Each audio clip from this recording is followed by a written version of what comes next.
من کر الفاتحہ۔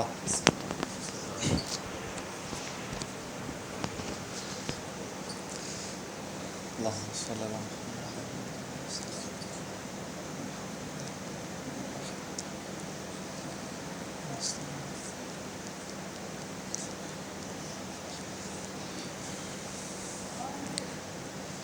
لا حول ولا قوة الا باللہ العلی العظیم۔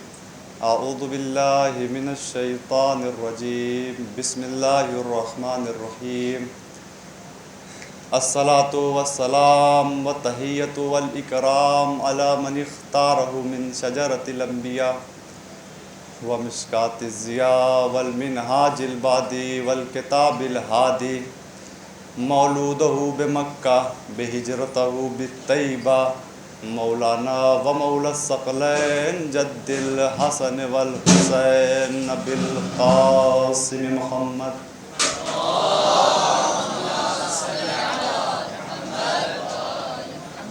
وآلہ الطیبین الطاہرین المعصومین المنتجبین المظلومین، من یومنا ھذا الی قیام یوم الدین، اما بعد فقد حق قال سبحانہ وتعالی فی کتابہ المبین وہو اصدق الصادقین وقولہ الحق۔ بسم اللہ الرحمن الرحیم۔ قال رسول اللہ صلی اللہ علیہ وآلہ وسلم، ذکر علی عبادہ۔ درود بھیج جذبت محمد والے محمد پہ۔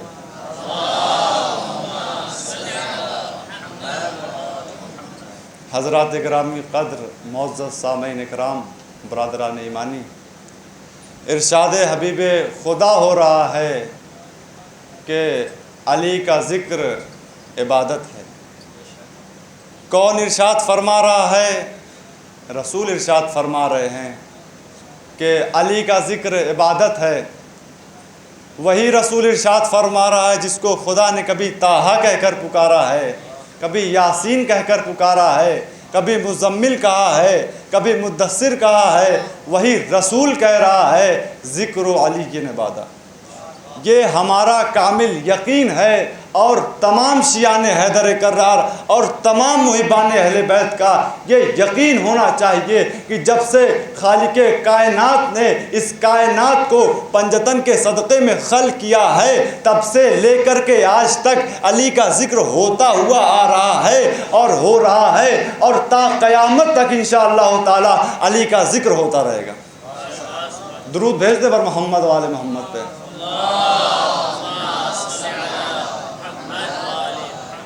یاد رکھیے، انسانی فلاح اور نجات اور کامیابی کا دار و مدار پیغمبر اسلام کی اتباع پر ہے۔ نجات ان کا حصہ ہے جن کا ایمان پیغمبر پر ہے، اور نجات ان کا حصہ ہے جنہوں نے پیغمبر کا احترام کیا۔ نجات ان کا حصہ ہے جنہوں نے پیغمبر کی مدد کی اور اس کا اتباع کیا جو پیغمبر کے ساتھ نازل ہوا۔ اتباع کامل ہونے کے معنی یہ ہے کہ حضور نے جس طریقہ زندگی کو اختیار کیا اس طریقہ زندگی کو اختیار کیا جائے، اور حضور نے جس طریقہ زندگی کو ناپسند قرار دیا اس سے اجتناب کیا جائے، اس سے پرہیز کیا جائے، اس سے بچا جائے۔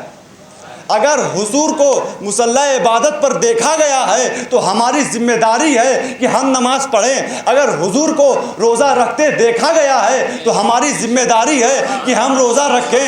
اگر حضور کو حج بیت اللہ کرتے دیکھا گیا ہے تو ہماری ذمہ داری ہے کہ ہم حج کریں۔ اگر حضور کو تلاوت قرآن پاک کرتے دیکھا گیا ہے تو تمام مسلمان کی ذمہ داری ہے کہ تلاوت قرآن پاک کرے۔ اگر حضور کو راہ خدا میں مال خرچ کرتے دیکھا گیا ہے تو ہماری ذمہ داری ہے کہ ہم راہ خدا میں مال کو خرچ کریں۔ اگر حضور نے بلا وجہ کسی پر ہاتھ نہیں اٹھایا ہے تو ہماری ذمہ داری ہے کہ ہم کسی پر ہاتھ نہ اٹھائیں۔ اگر حضور نے کسی کی غیبت نہیں کی ہے، اگر حضور نے کسی کی غیبت نہیں کی ہے تو ہم اپنی زبان کو غیبت سے آسنا نہ کریں، یا مختصر یوں کہہ دیا جائے کہ حضور نے جس عمل کو انجام دیا ہے وہ ہمارے لیے سند ہے ضمانت کے لیے، اور حضور نے جس عمل کو ترک کر دیا ہے، جس عمل کو چھوڑ دیا ہے، اس سے بچنا ہر مسلمان کا فریضہ ہے۔